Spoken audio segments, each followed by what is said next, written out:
Hello, Namaskar. Today's topic is Azure Managed Identities. Let us get started.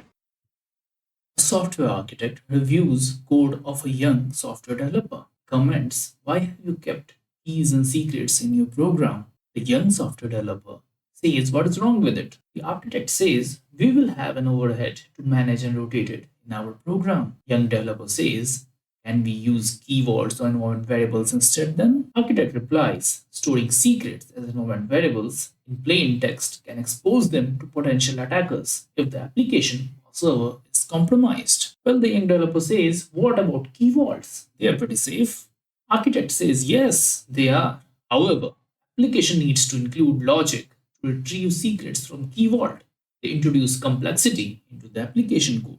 A young developer goes back to his cubicle and starts pondering over how to avoid uses of credentials and secrets in the code, yet maintain topmost security and permission management for application.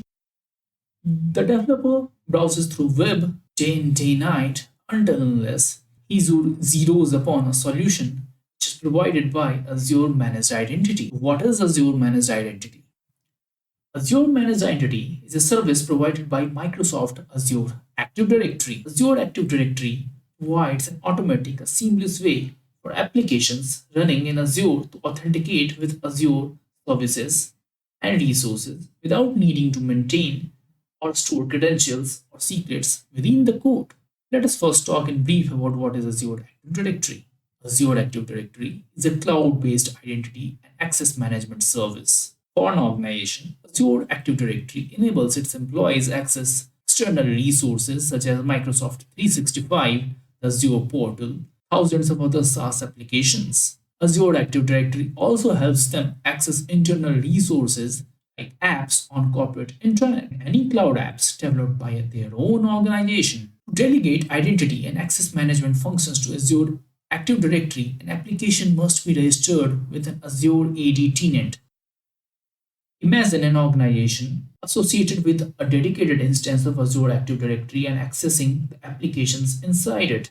This is called a single tenant system. Whereas this dedicated instance, if shared among different organizations, would be called multi-tenant system. When an application is registered with an Azure Active Directory, we call that environment as a home tenant, and there we create an identity configuration for the application that allows it to integrate with Azure Active Directory. When we register an application in Azure portal, we get to choose whether it is a single tenant or multi-tenant, and we can optionally set a redirect URI. Once the registration process is over, a globally unique instance of the application, or we say application object, that lives within the home tenant or directory is provided with a unique ID, and secrets and certificates can be added to it in Azure portal. When an application is registered in the portal or with home tenant, an application object and a service principal object are automatically created in the home tenant. An Azure AD application is defined by its one and only application object, which resides in the Azure AD tenant where the application was registered. This application object is used as a template or blueprint to create one or more service principal objects. A service principal is created in every tenant where application is used. Similar to a class in object-oriented programming, the application object has some static properties that are applied to all the created service principals or application instances. The application object describes three aspects of an application: how the service can issue tokens in order to access the application, the resources that the application might need to access, actions that application can take. To access resources that are secured by an Azure AD tenant, entity that requires access must be represented by a security principal. It defines the access policy and permission for the user application in Azure Active Directory tenant. This enables core features such as authentication of the user or application during sign-in and authorization during resource access. So let's say one particular application wants to access another application inside home tenant, so it will need to provide its identity. To prove its identity, the application sends a request for access token to home tenant, which then acknowledges service principal context and verifies identity of service principal, ensures necessary permissions such as read or write, whatever need to be granted. Then it sends an access token. Once the access token is issued, the application uses this access token and then requests access to the other application to which it had intended to access. The entity which receives the request validates the access token and trusts it. Why? Because it has been provided or issued by Azure Active Directory. It then grants access. Managed identity are a special type of service principal object. Common challenge for developers is management of secrets and credentials and certificates and keys used to secure communication between services. Managed identities eliminate the need for developers to manage these credentials. It helps to obtain Azure AD tokens without having to manage any credentials.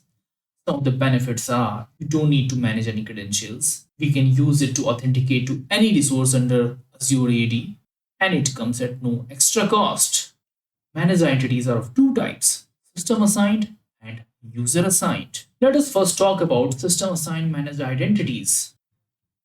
System assigned managed identity is created directly on the resource. Some Azure resources, such as virtual machines, allow us to enable a managed identity directly on the resource. And once we enable a system assigned managed identity on a resource, service principal of a special type is created in Azure AD for this particular identity. It is again very similar to object-oriented programming, where class can have multiple instances of an object.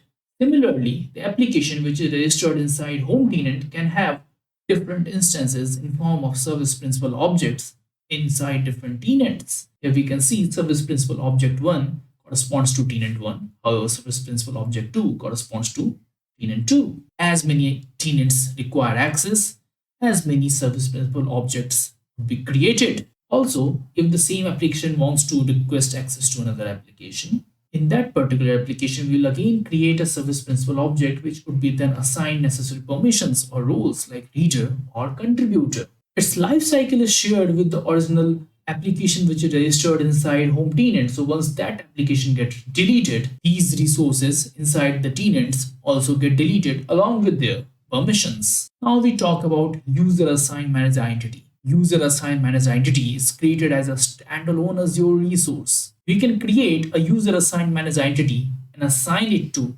one or more resources. And once we enable a user assigned managed identity, service principal of special type is again created for this particular identity. However, service principal is managed separately from the resources that is using it. As we can see on the diagram, user assigned managed entities can be used by multiple resources. We can authorize managed entity to have access to one or more resources and assign different permissions or roles. For example, application 1 can use the same user managed identity with permission or roles like reader or contributor both, while other application might just assign a contributor role to it. So it is quite evident that one resource which resides inside home tenant can be reused again and again inside other tenants with different roles or permissions. And the good part is, if we try to delete one particular identity tied with a resource in a tenant, the original identity which is inside home tenant stays intact. Only the permission gets deleted which is associated with the identity inside a tenant. The original resource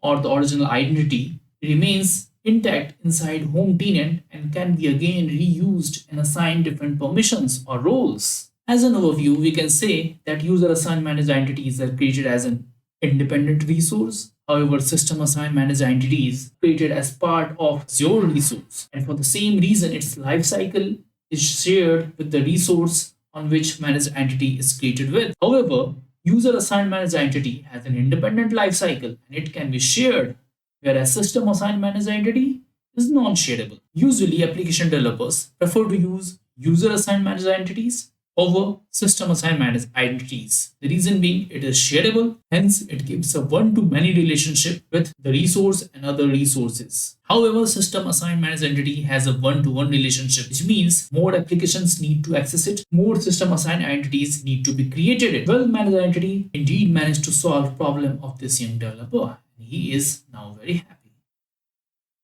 Thank you for watching this video. If you do like the content, do subscribe to the channel. We meet again next time with yet another topic.